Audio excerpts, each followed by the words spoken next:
You're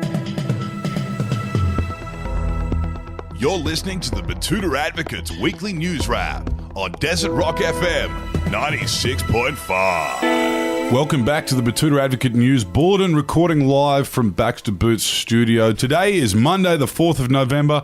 My name's Clancy Overell. I'm just back from my brief little holiday in the South Pacific, and I can tell you, gentlemen, I know why the mutineers wanted to stay there. It is absolutely beautiful. I'm joined today by Editor-at-Large Errol Parker. How are you, Errol? Mahalo, Clancy. Welcome back. Thank you, Errol. And, of course, the Peter Credlin of the Diamantina Shire, one of our greatest news personalities, Wendell Hussey. Thanks for joining us, Wendell. Thanks for having me, and welcome back, Clancy. Looking very bronze. Thank you, mate. Now, what's in the news this week? Protests are in the news, Clancy, protests. And ScoMo has called for a ban on all non-abortion related protests. Yes. Free speech is extended just about as far as the Morrison government's willing to allow it, which kind of stops out front of the women's health clinics in the capital cities.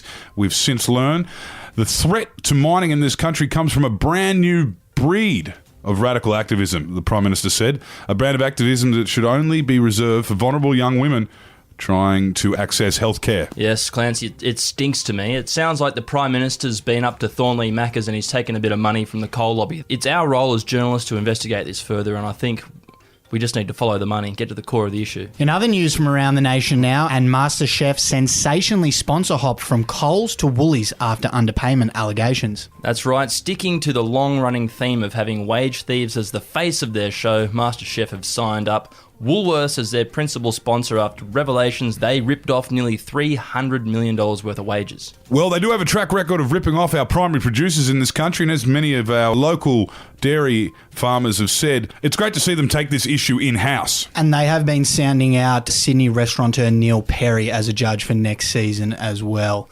Now, in news from around town, Kanye's new album sucks, says white girl who just wishes he'd do another song with Maroon 5. Well, an early wave millennial has really enjoyed Kanye's music before he got all, black and political, and has today now criticised his new gospel album. Yes, she's on the wrong side of history there, Errol, given the fact that Kanye just landed 9 consecutive number one albums as of Jesus is King, his latest release.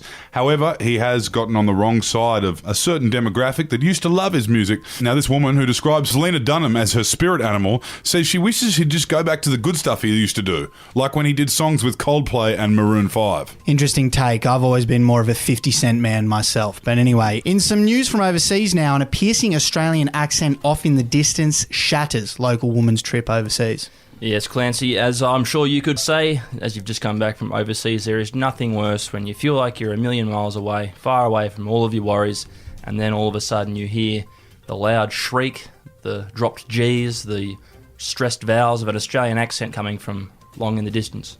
Yeah, this young holiday on a deserted beach overseas was having a bit of a moment to herself, trying her hand at yoga, and was greatly disappointed to hear the following ring out.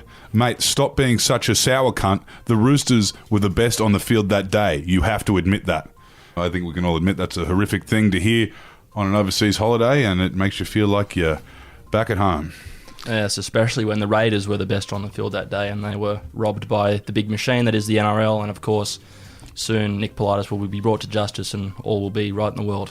Wendell. Yes, the big club bias is not long for this world. In some feel-good news now, and man actually bragging about eating lunch in his car after noble purchase of meat-free Whopper.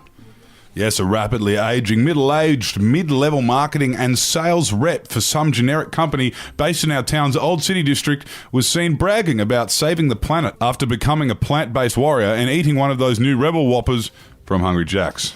Yeah, the young eco-warrior, as he likes to describe himself, did enjoy the burger, but was sad they didn't make an ultimate double Rebel Whopper to really hit the spot. He must have been hungry, Wendell. Big fella was hungry. And in sports news now, England leaves World Cup empty-handed just weeks before they exit Europe with even less. Yes, the sweet chariot certainly swung very low and crashed. Yes, another blow for the serial chokers of world sport after they were defeated by the Springboks 32-12.